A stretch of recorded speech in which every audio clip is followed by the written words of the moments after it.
喺上集播出之後，美國政府喺向加拿大同墨西哥入口產品開徵關稅嘅問題上面不斷作出改動，例如符合2020年7月生效嘅美墨加自由貿易協議 USMCA 嘅產品就可以暫時獲得豁免，但係佢哋其後又向鋼材同鋁材徵收25%嘅關稅。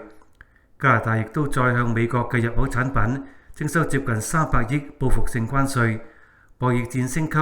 本國同各省經濟所面臨嘅衝擊可能會進一步加劇。今集溫家情會引述加拿大會議局喺今年2月中撰寫嘅報告，了解各省經濟因此所面對嘅負面影響。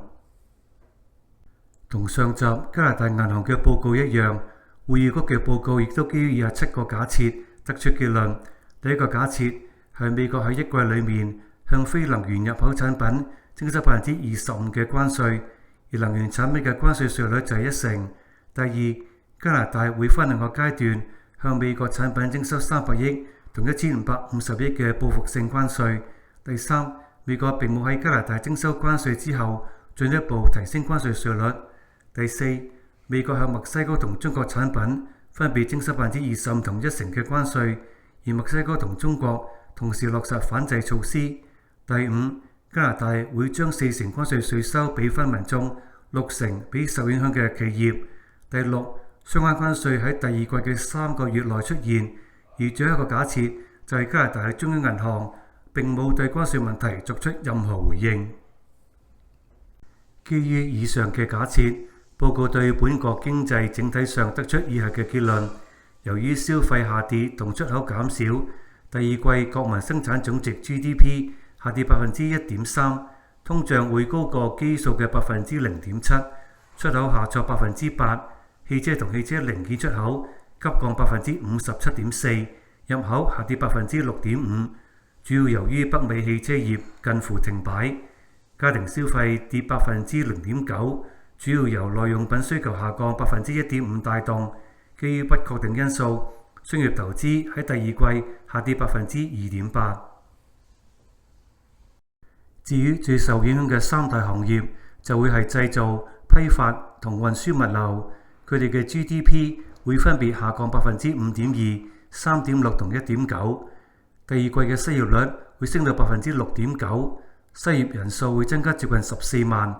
聯邦政府庫房嘅關稅收入會達到93億，但係由於渥太華會將額外稅收分返俾民眾同企業，再加上經濟下滑同就業保險金開支增加等等嘅因素，實際數目會減少41億。